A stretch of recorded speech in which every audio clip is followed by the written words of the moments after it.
12।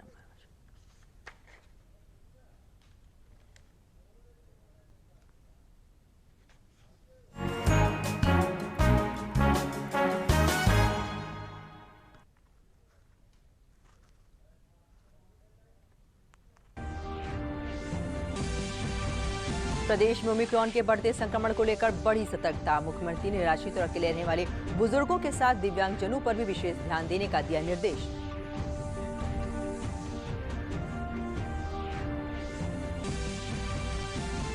विधानसभा चुनाव की तारीखों के ऐलान के साथ ही प्रदेश में राजनीतिक गतिविधियां हुई तेज। प्रशासन ने आचार संहिता लागू करने को लेकर बढ़ाई सख्ती।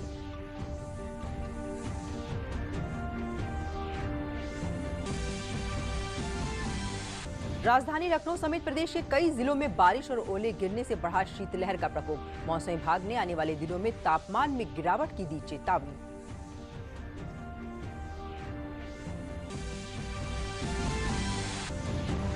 और प्रदेश में बीते दिनों मौसम के बिगड़े मिजाज और ओलावृष्टि से आलू और सरसों की फसल को हुआ नुकसान।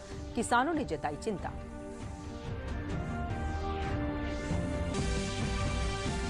नमस्कार, मैं हूं दीपाली सिंह। अब जिलों के समाचार विस्तार से। कोरोना के नए वेरिएंट ओमिक्रॉन के बढ़ते संक्रमण के चलते पूरे प्रदेश में सतर्कता बढ़ा दी गई है। महामारी की मौजूदा स्थिति, इससे निपटने की तैयारियों, स्वास्थ्य सेवाओं की उपलब्धता और टीकाकरण की स्थिति की समीक्षा लगातार की जा रही है। मुख्यमंत्री योगी आदित्यनाथ ने कोरोना को देखते हुए निराश्रित, अकेले रहने वाले बुजुर्गों और दिव्यांगजनों पर विशेष ध्यान देने का निर्देश दिया है। उन्होंने कहा कि ये संक्रमण वायरल फीवर की तरह काम कर रहा है, इसलिए इसे डरने की जरूरत नहीं है, लेकिन सभी को सतर्कता बरतने की जरूरत है और कोविड प्रोटोकॉल का सख्ती से पालन करने की भी जरूरत है। पूरे प्रदेश में नाइट कर्फ्यू का समय बदलकर रात 10 बजे से सुबह 6 बजे तक कर दिया गया है। साथ ही 15 जनवरी तक 15 से 18 वर्ष की आयु के किशोरों को कोविड टीकाकरण की पहली डोज दिए जाने का लक्ष्य 100% पूरा करने का निर्देश सभी मंडल आयुक्तों और जिलाधिकारी को दिया गया है। शिक्षण संस्थाएं 16 जनवरी तक बंद रहेंगे, लेकिन ऑनलाइन पढ़ाई जारी रहेगी।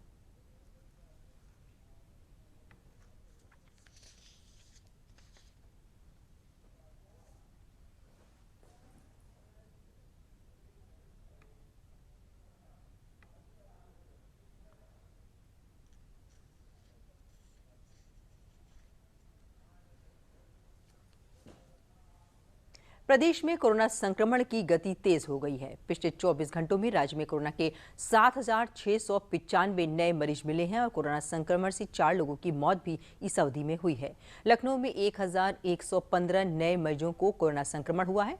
प्रदेश के अपर मुख्य सचिव स्वास्थ्य अमित मोहन प्रसाद ने बताया कि प्रदेश में इस समय कोरोना संक्रमण के सक्रिय मरीजों की संख्या 25,000 से अधिक है। उन्होंने कोरोना के नए वेरिएंट ओमिक्रॉन से डरने की बजाय सतर्कता बढ़ाए जाने और कोविड सावधानियों का सख्ती से पालन करने की अपील लोगों से की है। होने वालों की संख्या 253 है। इस समय प्रदेश में एक्टिव इन्फेक्शन के केसेस की संख्या 25,974 है। अब तक कुल 16,88,648 मरीज उपचारित होकर स्वस्थ हो चुके हैं। विगत 24 घंटों में कोविड संक्रमित मरीजों में से 4 लोगों की मृत्यु दर्ज की गई है। 25,974 एक्टिव केसेस में से 25,445 घर पर रहकर ही अपना स्वास्थ्य लाभ कर रहे हैं। अगर आपके घर में अलग कक्ष की व्यवस्था है और अलग शौचालय है तो आप संक्रमित होने पर घर पर रहकर ही स्वास्थ्य लाभ कर सकते हैं। अगर आपके कोई लक्षण नहीं है या आपके लक्षण बहुत ही धीमे हैं। अगर कोई जटिलता आती है और ज़्यादा संक्रमण होता है तो वैसी स्थिति में अस्पताल में भर्ती होकर इलाज कराना उपयुक्त है। टेस्टिंग की व्यवस्था और इलाज की व्यवस्था बिल्कुल निःशुल्क है और जो भी सरकार के अस्पताल हैं कोविड के इलाज के लिए, वहाँ पर आप बिल्कुल ही निःशुल्क इलाज प्राप्त कर सकते हैं। पॉजिटिविटी रेट लगातार बढ़ रही है। हम लोग देख रहे हैं कि पूरे देश में कोरोना वायरस के केसेस बढ़ रहे हैं और हमारी भी पॉजिटिविटी, उत्तर प्रदेश की पॉजिटिविटी कल बढ़कर के 3.46% हुई है। कल प्रदेश में 2,22,428 सैंपल्स की जांच की गई और अब तक कुल मिलाकर 9,46,51,924 सैंपल्स की जांच की जा चुकी है। इलाहाबाद उच्च न्यायालय में आज से केवल वर्चुअल सुनवाई होगी। इस दौरान मुकदमों का दाखिला ऑनलाइन और मैनुअल मोड में होगा। साथ ही जमानत अर्जी की सुनवाई न हो पाने पर एक दिन बाद दोबारा केस सूचीबद्ध किया जाएगा। पुराने मुकदमों में सुनवाई के लिए भी तारीख तय होने की दशा में उनमें अगली तिथि दे दी जाएगी। कोरोना के बढ़ते प्रसार को देखते हुए प्रशासन कमेटी ने हाई कोर्ट बार एसोसिएशन के पदाधिकारियों के साथ ऑनलाइन बैठक करके ये निर्णय लिया।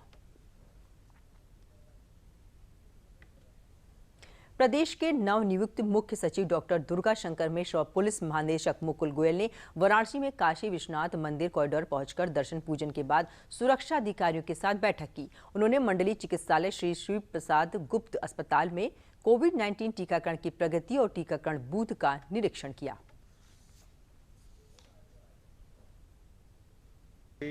अभी मुख्य सचिव महोदय के द्वारा हमारे चिकित्सालय में उनका आगमन हुआ और टीकाकरण केंद्र का, हमारे चिकित्सालय का और महिला चिकित्सालय दोनों जगह का टीकाकरण केंद्र उन्होंने जाके आज देखा और टीका कितने लोगों को लगा है, क्या लगा है, इसके विषय में जानकारी प्राप्त करी। रविवार को, चूँकि अभी तक नॉर्मली रविवार को हम लोग वैक्सीनेशन वाला ड्राइव होता नहीं था, लेकिन अब इस बार से ये स्पेशल ड्राइव शुरू किया गया है। तो इसके विषय में उन्होंने कहा कि इसके लिए व्यापक प्रचार प्रसार किया जाए ताकि जो लोग बाकी दिन में व्यस्त हैं, टीका नहीं लगवा सकते हैं, तो रविवार के दिन आकर के टीकाकरण का कार्य करवा दें। अभी पहला टीका सुहानी यादव नाम की लड़की को लगा था और लास्ट टीका अभी मनोज कुमार जी को लगा है और अभी बाकी लोगों का वेट हो रहा है। यहाँ फिलहाल कोवैक्सीन लग रहा है। कोरोना के मामलों की संख्या में एक बार फिर तेजी से बढ़ोतरी हो रही है, लेकिन इससे लोगों को बिल्कुल भी घबराने की जरूरत नहीं है। चिकित्सा विशेषज्ञों का कहना है कि इस बार लोग संक्रमित तो हो रहे हैं, लेकिन उन्हें हॉस्पिटल में भर्ती किए जाने की जरूरत नहीं पड़ रही है और मरीज और संक्रमित व्यक्ति घर पर ही स्वस्थ हो रहे हैं। ये बात लखनऊ में किंग जॉर्ज मेडिकल विश्वविद्यालय के डॉक्टर ने कही। डॉक्टर सूर्यकांत ने बताया कि लोगों को कोविड प्रोटोकॉल का पालन करने की आवश्यकता है।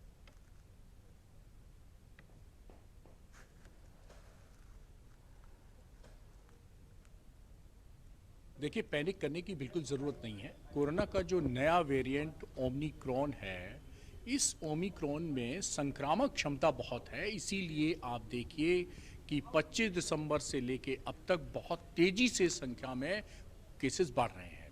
लेकिन मैं आप सबको आश्वस्त करना चाहता हूं कि इसकी जो गंभीर बीमारी पैदा करने की क्षमता है या मॉर्टलिटी क्रिएट करने की क्षमता है, वो उतनी नहीं है डेल्टा वेरिएंट की तुलना में या अदर वेरिएंट की तुलना में। इसलिए घबराने की बिल्कुल ज़रूरत नहीं है, पैनिक होने की बिल्कुल ज़रूरत नहीं है, लेकिन हाँ, बचने की ज़रूरत है। और बचने के लिए जैसा मैंने कहा है कि डॉक्टर सूर्यकांत के ओमिक्रॉन से बचने के लिए 5 मंत्र हैं। मिलें तो नमस्ते करें, हाथ ना मिलाएं, हाथ धोते रहें, मास्क लगाते रहें, 2 गज की दूरी आपस में बना के रखें और भीड़ न जुटाएं और न भीड़ में जाएं। बस इन 5 मंत्रों का ध्यान रखिए। और हाँ, 15 से 18 के बच्चे जो घर में हैं उनका टीकाकरण जरूर करवाइए। 3 जनवरी से प्रारंभ हो चुका है। 60 साल के ऊपर जो बुजुर्ग घर में हैं, खासतौर पर जिनको कोई न कोई बीमारी है, उनको भी एक प्रिकॉशनरी डोज 10 जनवरी से लगने जा रही है, उनका भी टीकाकरण करवाएं। डॉक्टर अभिनव अरुण ने कहा कि लोग भीड़ में जाने से बचें और अपनी रोग प्रतिरोधक क्षमता को मजबूत बनाए रखने का प्रयास करें। मैं कहूँगा पैनिक शब्द को हम लोग को इस्तेमाल नहीं करना चाहिए, प्रयोग में नहीं लाना चाहिए, क्योंकि इससे बचने की 3-4 चीज़ जो हम लोग अभी तक कोरोना किसी भी वेरिएंट से करे थे, उसके लिए भी हमें करना है कि मास्क लगा के रखना है, सोशल डिस्टेंसिंग का पालन करना है और ये हाथ में आपको सैनिटाइज़र से क्लीन करना है। ऐसा करना, अगर ज़रूरत ना हो तो पब्लिक प्लेसेस पे ना जाएं, भीड़ भाड़ की जगह पे ना चलें। अपने आप को बार बार ट्रेन करते रहें कि ऐसी जगह को ना छुएं, हैंडल्स को ना छुएं, बगैर छूने से काम चल जाए। इस तरह की चीज़ें करनी है। हाइड्रेशन लेवल मेंटेन करके रखें और एक्सरसाइज करके इम्यूनिटी का लेवल भी मेंटेन रहना चाहिए।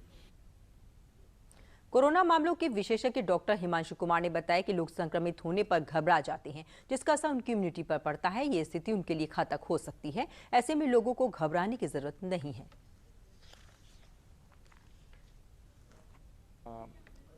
थर्ड वेव के जो केसेस अभी हम लोग एक तरीके से मानिए थर्ड वेव चालू हो गया कोरोना के केसेस के, जिसमें काफ़ी मरीज़ अब बढ़ रहे हैं। अब दिल्ली में काफ़ी सारे आ रहे हैं, हमारे यहाँ भी लखनऊ में और यूपी में बढ़ रहे हैं, परंतु उतने मरीज़ भर्ती नहीं हो रहे हैं, उतने सीरियस मरीज़ नहीं आ रहे हैं। जो भर्ती भी हैं वो सब दूसरे अन्य कारण के कारण भर्ती हैं। पिछले बार की तरह जो सेकेंड वेव की तरह उस तरह से हमें लग नहीं रहा कि उस तरह से कोई खतरा है। बस सतर्क रहिए और डरिए नहीं। आपको बिल्कुल भी घबराना नहीं है, परंतु जो सबसे ज़्यादा आवश्यक है वो ये याद रखना है कि संक्रमण की चेन को तोड़ना है। चाहे ये हल्के रूप में ही है, परंतु हमें इस पर भी विजय प्राप्त करनी है और कहीं पर भी भीड़ को एकत्रित नहीं होने देना है। और साथ ही साथ हम जहाँ पर भी पब्लिक प्लेस में, सार्वजनिक स्थानों पर हम जाएं, वहाँ पर सभी तरीके से कोविड के प्रोटोकॉल का पूर्ण रूप से पालन करें। सरकार का बीमारी के इस समापन में पूर्ण रूप से सहयोग करें। तेजी से पूरी दुनिया में फैल रही वैश्विक महामारी कोरोना संक्रमण के बावजूद बाराबंकी में कोविड प्रोटोकॉल का पालन कर आसानी से कोरोना को मात देने वाले योद्धाओं ने दूरदर्शन से बातचीत करते हुए कहा कि मास्क का प्रयोग कर सामाजिक दूरी और स्वच्छता का पालन करते हुए आसानी से कोरोना को हराया जा सकता है। कुछ दिन पहले मुझे कुछ कोरोना के लक्षण नज़र आए, तो मैं अपने चिकित्सक से सलाह ली, डॉक्टर से सलाह ली, तो उन्होंने मुझे होम क्वारंटीन होने के लिए कहा और कुछ दवाएं दी। तो उन दवाओं के माध्यम से और कुछ घरेलू नुस्खों के माध्यम से मैं जल्द से जल्द सही हो गया। 10 से 12 दिन का टाइम लगा, जिसमें पूर्णतः स्वस्थ हो गया हूँ। आज मैं आपके सामने खड़ा हूँ। इससे लड़के जीता जा सकता है अगर कोरोना के नियमों का पालन किया जाए और समयबद्ध तरीके से दवाओं का सेवन किया जाए, जो भी डॉक्टर द्वारा बताई गई हैं। और कुछ घरेलू नुस्खे हैं, जैसे काढ़ा वगैरह इस टाइप की चीज़ें हैं, उनको पिया जाए तो जल्द ही स्वस्थ हुआ जा सकता है।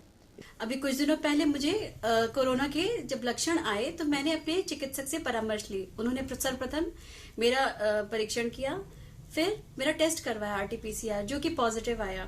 फिर उन्होंने मुझे कहा कि घबराने की कोई बात नहीं है, जो मैं दवाएं लिख रहा हूँ आप उसको लीजिए और अपने आप को परिवार से क्वारंटाइन कर लीजिए, अन्यथा यह सबको फैल सकता है। तो मैंने चिकित्सक के परामर्श के बाद वही किया, अपने आप को क्वारंटाइन किया, सभी प्रिकॉशंस का फॉलो किया। मैंने स्टीम ली, दवाइयाँ भी सही समय पे ली और मुझे ज़्यादा समय नहीं लगा, 20 दिनों में मैं स्वस्थ हो गई। अभी 10-12 दिनों पहले मुझे कोरोना के लक्षण सिम्टम्स पता चले, तो मैंने तुरंत अपने चिकित्सक से सलाह ली। उन्होंने मुझसे कहा घबराने की कोई ज़रूरत नहीं है, आप अपने आप को क्वारंटीन कर लीजिए और हमारी लिखी हुई दवाइयों का निरंतर उपयोग करिए, इससे आप स्वस्थ हो जाएंगे। जैसा कि चिकित्सक ने कहा, मैंने वैसे ही पूर्णतया दवाएं लीं और अपने आप को होम क्वारंटाइन कर लिया। मैंने अपने परिवार से अलग होकर अपने आप को एक अलग कमरे में रखा और परिवार से दूरी बनाई रखी और 10-12 दिनों के ट्रीटमेंट के बाद मैं बिल्कुल स्वस्थ हो गया। उत्तर प्रदेश के चुनावी रण में सभी दल अपनी तैयारियों के साथ चुनाव अधिसूचना के जारी होते ही उतरने को बेताब दिख रहे हैं। ये चुनाव पहले की तरह सड़क पर भीड़ के साथ तो नहीं दिखेंगे, लेकिन डोर टू डोर कैंपेन और वर्चुअल रैली के माध्यम से लोगों तक पहुंचने का प्रयास करेंगे। भारतीय जनता पार्टी जहां अपने बड़े संगठन के साथ मैदान में है, अधिकतर नेता पूरब से पश्चिम तक बड़ी रैलियां कर चुके हैं और अब संगठन के सहारे मतदाता तक पहुंचने का प्रयास करेंगे। समाजवादी पार्टी के मुखिया अखिलेश यादव रथ के माध्यम से उत्तर प्रदेश के कुछ हिस्सों में जाकर मतदाताओं से रूबरू हो चुके हैं। आने वाले समय में अपने संगठन के साथ मतदाताओं तक पहुंचने का प्रयास करेंगे। लड़की हूं, लड़ सकती हूं की नारे के साथ कांग्रेस महिलाओं पर फोकस कर चुनाव मैदान में है। बहुजन समाज पार्टी बूथ स्तर के कार्यकर्ताओं के सहारे अपने मतदाताओं तक पहुंचने का पूरा प्रयास कर रही है। बड़ी रैली, पदयात्रा पर रोक लगने के बाद अब यह चुनाव मीडिया और सोशल मीडिया के सहारे आगे बढ़ेगा।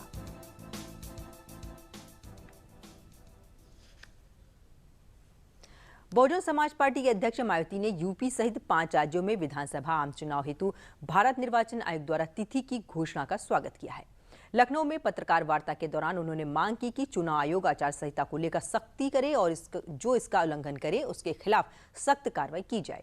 उन्होंने कहा कि चुनाव निष्पक्ष और शांतिपूर्ण तरीके से सुनिश्चित किए जाएं।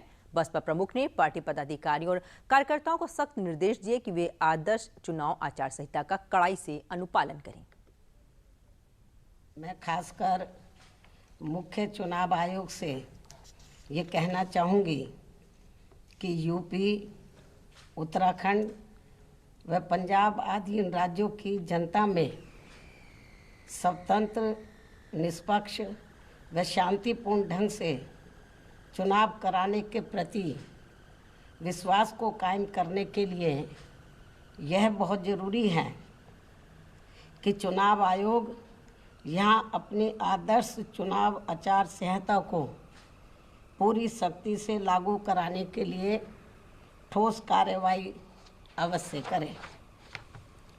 क्योंकि पिछले कुछ वर्षों में हुए चुनावों के दौरान हर प्रकार की धांधली करने तथा सत्ता व धर्म का चुनावी स्वार्थ के लिए अनुचित इस्तेमाल करने की प्रवृत्ति काफ़ी घातक रूप में बढ़ी है, जिससे चुनाव काफ़ी प्रभावित होता है और इसको लेकर पूरा देश भी काफ़ी चिंतित है। मुझे पूरी उम्मीद है कि प्रदेश की जनता इस बार चुनाव में किसी भी पार्टी के बहकावे में आने वाली नहीं है और यहाँ अपनी एकमात्र हितैषी पार्टी बीएसपी को ही सत्ता में जरूर लाएगी। परम पूज्य बाबा साहब डॉक्टर भीमराव अंबेडकर व इनके देहांत के बाद इनकी मूवमेंट को सही गति देने वाले मान्यवर श्री कांशीराम जी आदि का भी अधूरा सपना जरूर साकार हो सकता है। भारतीय जनता पार्टी ने अखिलेश यादव पर भ्रष्टाचार को बढ़ावा देने का आरोप लगाते हुए कहा कि सपा की सरकार में नोएडा अथॉरिटी में भू आवंटन को लेकर गंभीर अनियमितताएं बरती गईं, जिसका खुलासा सीएजी रिपोर्ट में भी हुआ है। लखनऊ में आज पार्टी कार्यालय में आयोजित प्रेस वार्ता को संबोधित करते हुए भाजपा के राष्ट्रीय प्रवक्ता सुधांशु त्रिवेदी ने कहा कि अखिलेश सरकार के भ्रष्टाचार की महक इत्र के जरिए बाहर आ रही है। स्थिति एकदम स्पष्ट है कि किसी को सिर्फ जमीन बचानी है, किसी को सिर्फ इज्जत बचानी है, किसी को सिर्फ उपस्थिति दर्ज करानी है, किसी को सिर्फ आग लगानी है और केवल भारतीय जनता पार्टी को सरकार करनी है। इसलिए हम ये कहना चाहते हैं कि जिस प्रकार के प्रश्न उठकर एक के बाद एक नए तथ्य सामने आ रहे हैं, सीएजी रिपोर्ट से लेके आपके पुराने जमाने के सोशल मीडिया के फुटप्रिंट्स तक, अखिलेश जी इसका हिसाब तो प्रदेश की जनता को देना ही पड़ेगा। आम आदमी पार्टी ने वर्चुअल माध्यम से प्रचार करने के चुनाव आयोग के फैसले का स्वागत करते हुए कहा कि आम आदमी पार्टी कोरोना महामारी को देखते हुए पहले से इसकी मांग करती रही है। पार्टी ने पिछले 5 सालों से उत्तर प्रदेश में तैनात बड़े अधिकारियों को हटाने की भी मांग की है। लखनऊ में आज प्रेस वार्ता को संबोधित करते हुए आम आदमी पार्टी के सांसद संजय सिंह ने कहा कि उन अफसरों को तत्काल प्रभाव से चुनाव से दूर किया जाना चाहिए जिन पर भ्रष्टाचार के गंभीर आरोप लगे हैं। भारतीय जनता पार्टी ने और अपने चहेते अफसरों के माध्यम से तमाम गैर कानूनी काम करवाए। ऐसे जितने भी अफसर हैं उन सब का रिकॉर्ड पिछले 5 साल का देख लिया जाए, जिन पे भ्रष्टाचार के आरोप हों, जिनके ऊपर फर्जी इनकाउंटर के आरोप हों, जिनके ऊपर तमाम गलत कार्यों को बढ़ावा देने का आरोप हो। तो मैं इन चंद अफसरों की बात नहीं कर रहा हूं, मैं तो सारे उन अफसरों को बदलने की जरूरत है जो 5 साल तक भारतीय जनता पार्टी के एजेंट के रूप में काम करते रहे। 1.5 लाख से ज्यादा लोग वर्चुअल रैली में, आम आदमी पार्टी की वर्चुअल रैली में मेरे साथ जुड़े कल 3 बजे और उन तक अपनी बातें पहुंचाई गई। वो बातें अन्य माध्यमों से भी, व्हाट्सएप के माध्यम से, ट्विटर के माध्यम से, इंस्टाग्राम के माध्यम से, जूम के माध्यम से दूर दूर तक पहुंचाई गई। चुनाव की तारीखों के ऐलान के साथ ही प्रदेश में राजनीतिक दलों ने तैयारियां तेज कर दी हैं और प्रशासन भी मुस्तैद हो गया है। कानून व्यवस्था को लेकर चौकसी बरतनी शुरू हो गई है। एडीजी कानून व्यवस्था प्रशांत कुमार ने बताया कि प्रदेश में 225 कंपनी अर्धसैनिक बल तैनात होंगे और 29,138 संवेदनशील मतदान स्थलों पर विशेष निगरानी की जाएगी। उन्होंने बताया कि जेलों में सीसीटीवी कैमरे लगाए गए हैं और कई स्थानों पर स्टैटिक जैमर भी लगाया गया है। उन्होंने बताया कि 95 विधानसभा क्षेत्र संवेदनशील चिन्हित किए गए हैं। प्रदेश में लाइसेंसों की जाँच की जा रही है और लाइसेंस जमा कराए जा रहे हैं। कोई भी कार्रवाई नहीं करने दी जाएगी। इतनी व्यवस्था, इतनी फोर्स के इंतजाम हमने जिलों में करा रखे हैं और जो भी बूथ्स पे ड्यूटियां लगेंगी उसकी तैयारी हम लोगों ने कैलकुलेशन अपनी कर ली है। विधानसभा चुनाव की तैयारियों को लेकर रायबरेली में जिला अधिकारी वैभव श्रीवास्तव ने निर्वाचन आयोग की मंशा के अनुरूप चुनाव कराए जाने के बारे में पत्रकार को जानकारी दी। उन्होंने रायबरेली के मतदाताओं से अधिक मतदान करने की अपील की। उन्होंने बताया कि रायबरेली में कुल 6 विधानसभा सीटें हैं। 5 सीटों में चौथे चरण में तथा सलोन विधानसभा सीट पर मतदान 5वें चरण में होगा। सलोन विधानसभा सीट अमेठी जनपद में आती है। उन्होंने बताया कि जिले में कम वोट परसेंटेज वाले बूथों को चिन्हित करते हुए वहां पर मतदान का प्रतिशत बढ़ाने की तैयारियां शुरू कर दी गई हैं।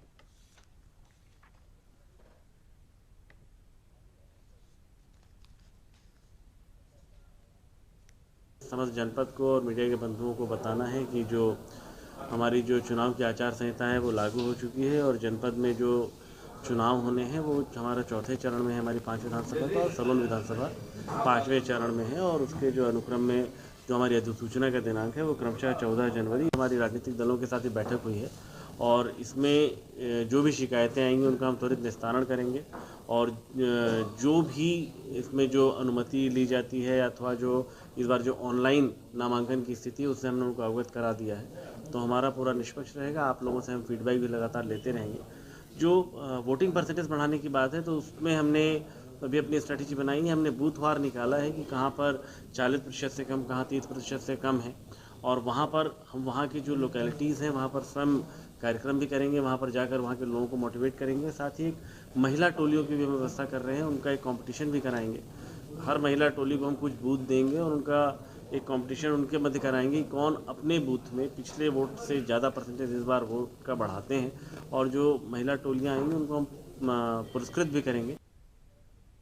प्रदेश विधानसभा चुनाव की आचार संहिता जारी होते ही चुनावी सरगर्मियां तेज हो गई हैं। चुनावी व्यवस्थाओं के लिए अफसरों ने मतदान स्थलों का निरीक्षण किया। नामांकन की प्रक्रिया 14 जनवरी से शुरू होगी। मथुरा के नगर मजिस्ट्रेट जवाहरलाल श्रीवास्तव ने बताया कि आचार संहिता लागू होते ही होर्डिंग्स उतारने का काम शुरू हो गया है। पुलिस क्षेत्राधिकारी नगर अभिषेक त्रिपाठी ने कहा कि पुलिस ने अति संवेदनशील क्षेत्र में सभी स्थानों का निरीक्षण किया। जिले भर में पुलिस का फ्लैग मार्च भी किया जा रहा है, जिससे अपराधियों के विरुद्ध कार्रवाई सख्त की जाएगी।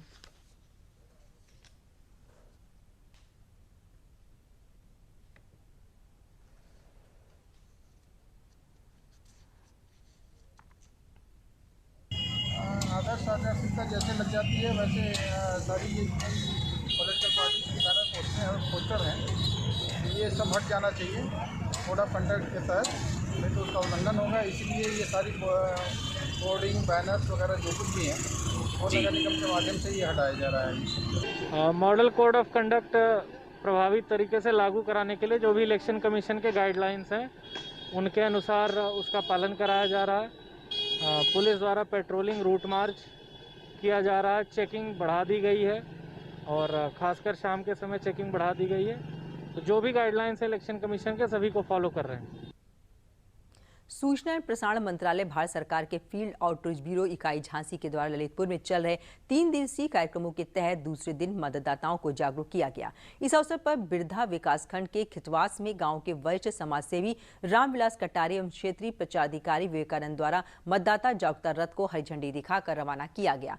खितवास ग्राम में आयोजित संगोष्ठी में महोबा के सांस्कृतिक दल द्वारा ग्रामीणों को कोविड मतदान के लिए लोक संगीत के माध्यम से जागरूक किया गया। कार्यक्रम के अंत में आयोजित प्रश्नोत्तरी के माध्यम से सही जवाब देने वाले प्रतिभागियों को पुरस्कृत भी किया गया।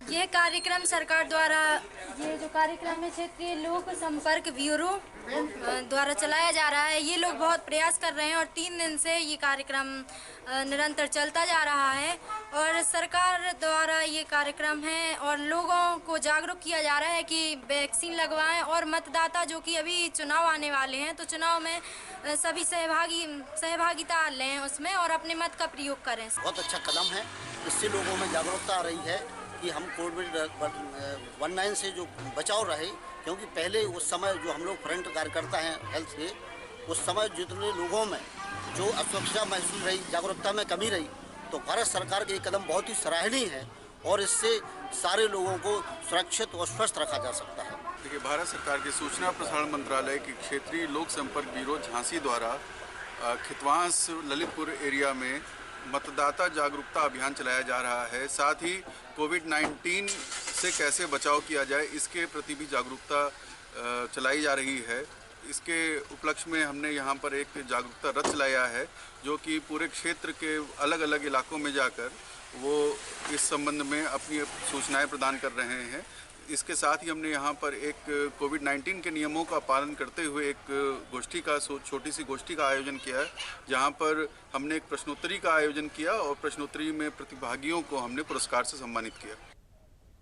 राजधानी लखनऊ सहित प्रदेश के कई जिले शीतलहर और गलन की चपेट में हैं। बारिश और पहाड़ों पर बर्फबारी ने सर्दी के तीखे तेवरों को और भी बढ़ा दिया है। शनिवार रविवार को प्रदेश के कई भागों में बारिश और ओले पड़ने से मौसम खासा ठंडा रहा और जनजीवन पर असर पड़ा। मौसम विभाग ने लखनऊ और प्रदेश के कई जिलों में आज से मौसम साफ रहने के साथ ही पश्चिमी उत्तर प्रदेश में कुछ स्थानों पर घने कोहरे का अलर्ट जारी किया है। तापमान में गिरावट और सर्द हवाओं का प्रकोप आने वाले दिनों में भी जारी रहेगा।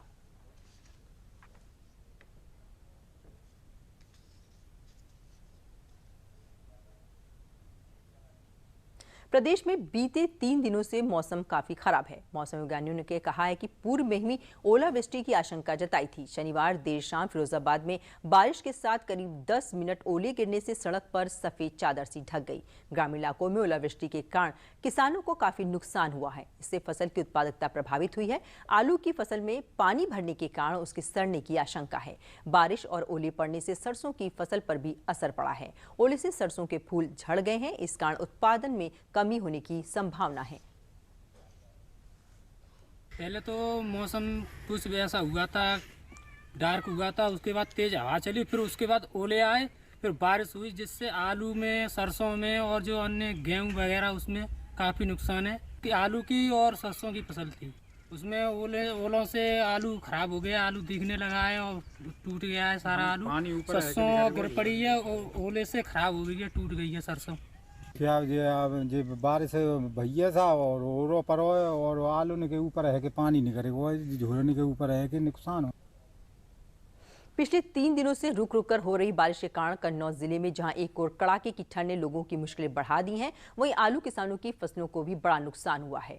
किसानों ने बताया कि पिछले दिनों आलू बुआई के समय भी बारिश होने के कारण आलू को नुकसान हुआ।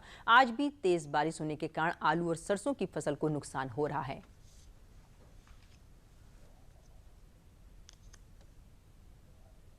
बारिश के दौरान हम लोगों ने आलू बोया था तो वो आलू पूरी तरीके से बर्बाद हो गया। आलू किसान का पैसा सब उसी में चला गया। इसके बाद फिर हम लोगों ने कहीं ना कहीं से उधार कर्ज लेकर आलू की बुआई की दोबारा से। इसके बाद जब आलू बुआई दोबारा से की तो फिर जाके आलू भी उस हिसाब से एडवांटेज से नहीं निकला, उसका मोल भी नहीं मिल पाया, वो नुकसान जा रहा था। और अब इतनी बारिश फिर हो रही है, इस वजह से आलू में कई तरीके के रोग लग जाते हैं। झुलसा रोग है, पाला भी गिरता है, उससे आलू की फसल नष्ट होने का बहुत सारे कारण होते हैं। इस समय तो मोस्टली सरसों को और आलू को जो है बहुत ज़्यादा नुकसान हो रहा है, क्योंकि फूल जो है बारिश की वजह से झड़ रहा है, बराबर गीला रहने की वजह से पत्ता सड़ रहा है आलू में और झुलसा रोग लग रहा है। इस तरीके का काफ़ी दिक्कत जो है किसान को आ रही है। जालौन में आज़ादी के अमृत महोत्सव के तहत भारत विकास परिषद द्वारा भारत को जानो प्रतियोगिता का आयोजन किया गया, जिसमें काशी, प्रयागराज और बुंदेलखंड के जिलों समेत कई स्थानों की टीमों ने प्रतिभाग किया। प्रतियोगिता में विजयी हुए प्रतिभागियों को केंद्रीय राज्य मंत्री भानु प्रताप वर्मा ने पुरस्कार देकर सम्मानित किया। इस मौके पर उन्होंने कहा कि भारत विकास परिषद एक सामाजिक संगठन है जो कि सामाजिक कार्यों में बढ़ चढ़कर हिस्सा लेता है। संस्था द्वारा भारत को जानो प्रतियोगिता का आयोजन कर छात्र छात्राओं को भारतीय संस्कृति से रूबरू करने का प्रयास किया गया है, जो कि अच्छा कार्य है।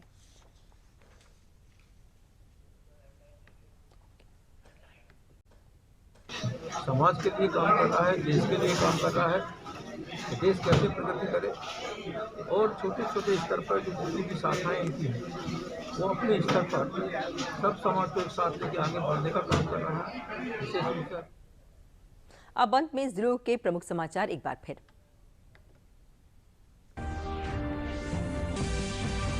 प्रदेश में ओमिक्रॉन के बढ़ते संक्रमण को लेकर बड़ी सतर्कता। मुख्यमंत्री ने निराश्रित और अकेले रहने वाले बुजुर्गों के साथ दिव्यांगजनों पर भी विशेष ध्यान देने का दिया निर्देश।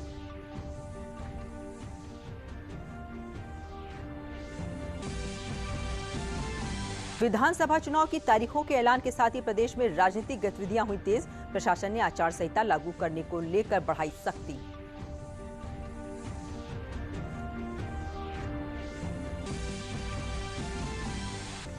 राजधानी लखनऊ समेत प्रदेश के कई जिलों में बारिश और ओले गिरने से बढ़ा शीतलहर का प्रकोप। मौसम विभाग ने आने वाले दिनों में तापमान में गिरावट की दी चेतावनी।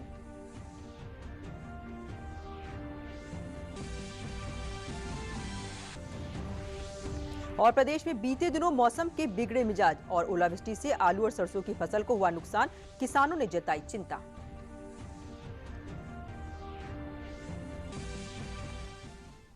समाचार में बस इतना ही, लेकिन चलने से पहले एक जरूरी बात, कोरोना का खतरा ओमिक्रॉन वेरिएंट के रूप में एक बार फिर सामने है। इसलिए मास्क पहने, उचित दूरी बनाकर रखें, भीड़भाड़ से बचें और समय समय पर हाथ भी धोते रहें।